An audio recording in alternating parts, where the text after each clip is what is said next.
Hello everyone, welcome back to this channel. In this video, I will show you the easy and clear steps on how to hide mature stories in Wattpad application.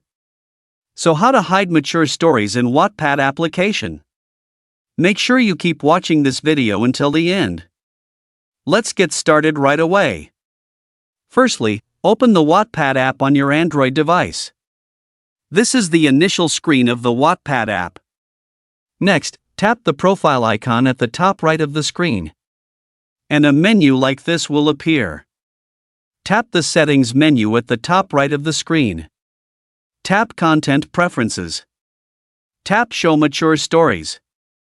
So that's it, tutorial how to hide mature stories in Wattpad application.